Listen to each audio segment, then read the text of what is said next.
I worked at a pet supply retail chain that was originally family-owned and had a great work environment. However, things changed when the owners decided to retire and sold the chain to an investment group. The new management brought significant changes, resulting in many employees being let go or choosing to leave. I stayed a bit longer before receiving a promotion at my other job. A new manager was appointed to our store, and he embodied the company man mentality. The company had a policy of wanting employees to stay for only 2-3 years, but some of us had been there for over 10 years. The new manager started causing trouble and targeting me in particular. He discovered that I had another job, which didn't conflict with my responsibilities at the store, since it was in a different field. However, my second job required me to work nights and weekends. The manager insisted that I work nights and weekends at the store as well, claiming it would be fair to everyone. I tried to explain that I couldn't do that because I was the only OSHA-certified forklift operator, and deliveries were scheduled during weekday mornings. However, he didn't want to hear any of it, and gave me an ultimatum: work nights and weekends or leave. I responded sarcastically, saying, "Don't threaten me with a good time. I guess today is my last day then." Although I was angry at the time, it turned out to be the best thing that could have happened to me. I left work early, not bothering to finish my shift because I had had enough. When I got home, I decided to take action and called the local OSHA inspector to report the store for various violations, including not having a certified forklift operator. To my surprise, the inspector came and found several violations, costing the company nearly 3 weeks' worth of profit. Mr. Company Man received a severe reprimand and ended up quitting as a result. Looking back, I realized that being let go was a blessing in disguise. It allowed me to stand up for my rights and make a positive impact by holding the company accountable for their safety violations. My aunt used to work as an assistant for a down-to-earth CEO of a small company who happened to be a multimillionaire. According to her, he was incredibly kind and easily the best boss she ever had. There was this one memorable incident when my aunt and the CEO were driving together to a business event at a crowded mall. They were desperately searching for a parking spot and finally spotted one that was about to become available.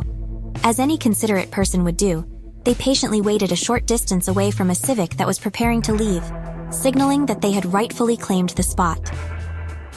Just as the Civic was about to vacate the parking spot, a flashy BMW M3 pulled up on the other side, right where my aunt was standing. The occupants of the BMW, two smug-looking teenagers, clearly had no intention of following common courtesy. They smirked at the CEO, who politely informed them that he had found the spot first and requested that they find another one. Disrespectfully, the teens laughed and replied, "Sorry man, too slow." They then arrogantly strolled away toward the mall entrance. In that moment, the CEO calmly instructed my aunt to step out of the vehicle. Now, it's worth noting that the CEO was driving a large vehicle, something like an as my aunt described. She followed his lead and exited the car. Unexpectedly, the CEO reversed a bit and forcefully rammed the parked M3, smashing both the front and rear of the expensive German sedan. The loud collision caught the attention of the two teenagers, who rushed back to the scene in shock. The kids stood there dumbfounded, while the CEO motioned for my aunt to get back in the car. With an air of absolute confidence, he simply said, "Sorry, too rich," tossed his business card at the astonished teens, and coolly drove away like a true boss. A few weeks later, my aunt couldn't resist asking the CEO if he had to pay for the damages caused by his bold maneuver. He admitted that he did, indeed, have to cover the costs. However, the CEO couldn't help but share with a mischievous grin. But seeing the look on those kids' faces after I wrecked their car? Absolutely priceless. So now I'm living in Japan, and here people ride bicycles a lot. But finding a parking spot for your bike can be a challenge.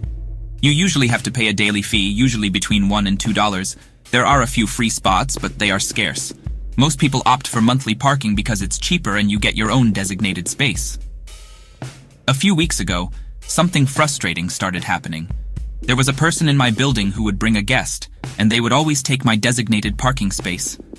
Sometimes they would even stay overnight, which meant I had to walk all the way home from the station and then back the next day carrying my heavy bag. It was quite inconvenient. Every parking spot has a number, and mine is 105, but this person would always park their red expensive bicycle in my spot whenever they visited. It was really irritating, and it kept happening even after I complained to the building manager. The third time I saw that person's bicycle in my spot, I decided to leave a note in Japanese asking them not to use my space since it was clearly reserved for me. To my surprise, when I came back, I found my note taped onto my parking space and it had some insulting words written on it. This made me even more angry and determined to take action. I had been considering buying a new bicycle, a better and more expensive one for my cycling trips, so I thought this was the perfect opportunity. I purchased a strong and sturdy lock, one of the thickest ones available, and decided to test its effectiveness. The next time I saw that person's bicycle in my spot, I locked it up securely. It has been sitting there untouched for the past 7 days. I found 2 notes attached to it during this time. The first note was quite aggressive, filled with more insults and even threats of involving the police, which I don't really care about. The second note, a few days later, was an apology. They begged me to unlock the bicycle because they had tried to break the lock but failed. I believe this person has learned their lesson, and I doubt they will repeat their actions. However, I'm savoring this feeling of victory for a few more days before I decide to free their bicycle. It's a small triumph that brings me satisfaction. I used to work at a marina during high school, where we sold gas and offered free docking for boats. One day, a guy arrived in a large boat and purchased $400 worth of gas. He paid in cash, handing me $400 in $100 bills. Little did I know those bills turned out to be counterfeit. A week later, my boss informed me that the money was fake. Unfortunately, we had no way of tracking down the guy since he paid in cash. It seemed like he had successfully stolen $400 worth of gas. However, fate had other plans. About a month and a half later, the same guy returned to the marina, thinking he had gotten away with his scheme. As he approached the counter, I recognized him. To ensure he wouldn't leave before the police arrived, I decided to play it cool and pretended not to recognize him. Thankfully, the guy requested to dock his boat at our marina for an hour or so. As per our policy, we asked for his name, phone number, and the boat's keys for security purposes. He cooperated and left his boat, leaving me with the keys. After around 15 minutes, the police arrived at the marina. They inquired about the guy's whereabouts, and my boss informed them that he had just left his boat. With his contact information in hand, my boss instructed me to call and ask him to return to his boat, claiming there was an issue with his engine. Knowing that engines are expensive, especially the top-of-the-line 350 horsepower Yamaha engine he had, I made the call. I told him, "Hey, this is me, from the marina. It seems there's an issue with your engine and it's smoking." This news made him rush back to his boat. When he arrived, the expression on his face upon seeing 2 police officers waiting for him was priceless. Despite his initial attempts to act innocent, the police quickly informed him of the reason for his arrest. As it turned out, he had nearly $2,000 in counterfeit $100 bills in his possession. Justice was served, and the feeling of seeing his face when caught was truly satisfying. Please like and subscribe for more videos like this one. Thank you.